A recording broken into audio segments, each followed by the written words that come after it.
Probably not going to be testing the boat out when I get it done. But I am slowly getting it done. I've got the drive super glue tacked on there. It's not permanent or nothing. It's just in the place where I think it needs to be. Because if you throw a ruler down the hull, it's pretty close to the bottom of the hull where it should be.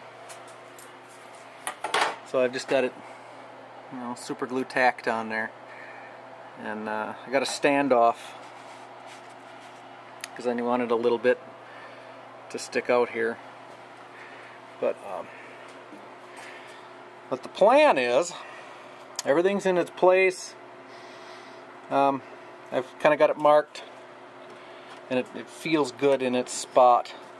But what I'm going to have to do now is I'm going to mix up some fiberglass resin and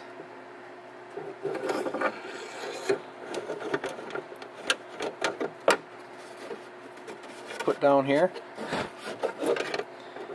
and then slide that back into place. It's going to be difficult now, isn't it? Slide that back into place there, and then set this down into the fiberglass resin and just let it cure. Then I can remove the motor, I can remove everything, and then glass around it so it'll stay in there, and then glass the stuffing tube in there too. So no sense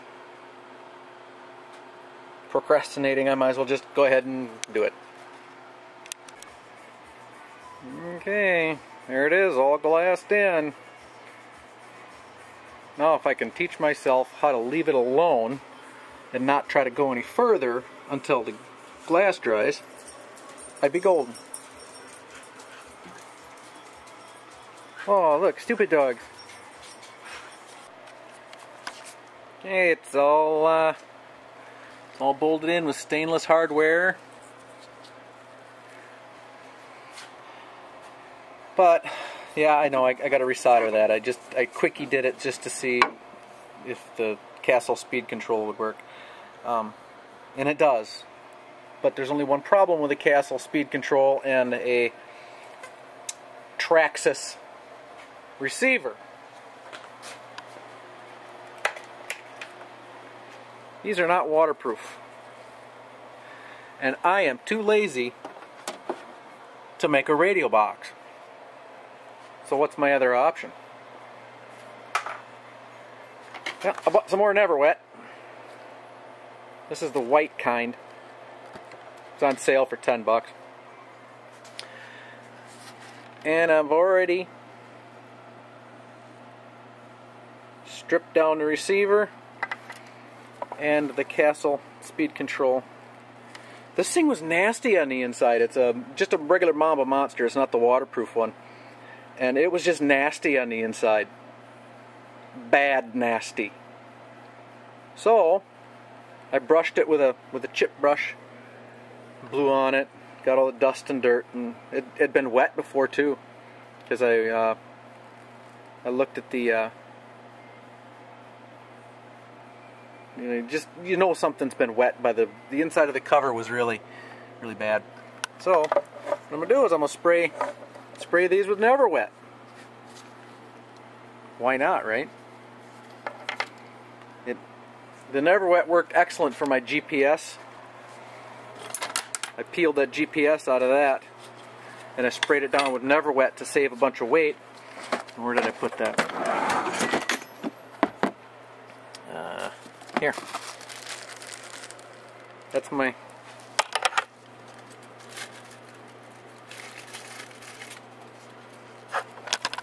It's my GPS, and I soldered a lithium battery in there, 3-volt lithium battery, and around there I put some high temperature silicone after I put NeverWet. But this whole thing is sprayed with NeverWet, backside, front side, everything. You could throw this thing in the water and it would still work.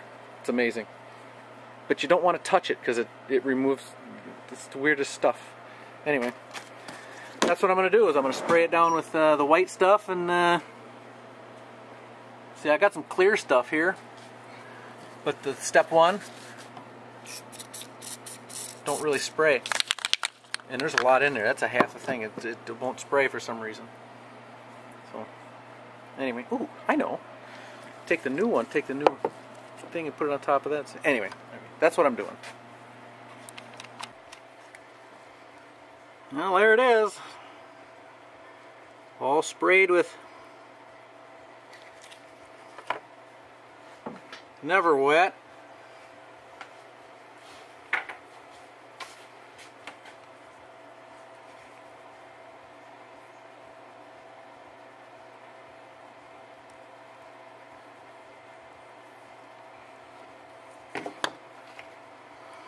Wow. All I gotta do is snap it back together, because I took it all apart and, you know, sprayed it with NeverWet. So you see where I sprayed it in there, you know. But now I don't have to make a radio box. I got the got a servo mount partially made. That'll slide in there like that, and then that'll have two. This will be like that, you know. And then for the inside, or for the through hull, I got 2 1/2-inch outside diameter pipes, and I have boots that are going to go on the inside.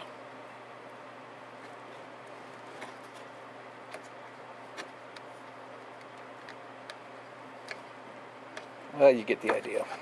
That'll go on the inside to keep water from coming in. I was going to put them out here, but there's really no room. By the time it turns, it's mished up against there. So but here's going to be the battery tray. Battery tray and the electronics tray. That'll fit right in there. And I'll just, after I've got it all sealed up with polyester resin, I'm going to build it, and I'm going to seal it with polyester resin, and then put the Velcro back on, and then staple the Velcro on, or super glue Velcro on, or whatever.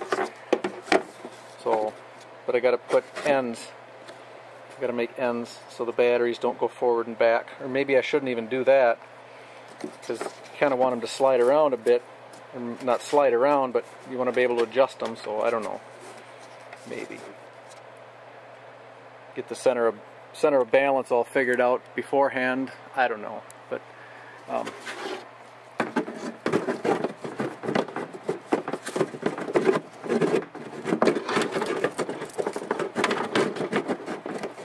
well, geez, with the batteries on, it's almost impossible to get in there. Anyway, you get that. You get that. Oh, there. And that'll leave just enough room to unbolt the motor and be able to slide the motor out if I need to, replace the motor. Because, yeah, got no idea how this is going to work. This is pretty damn flimsy, so we're going to put 14. I'm not going to put 22 volts in. I got the 3 cells in there just to get the length of the straps. But yeah, that's where we're at. It's building the battery tray.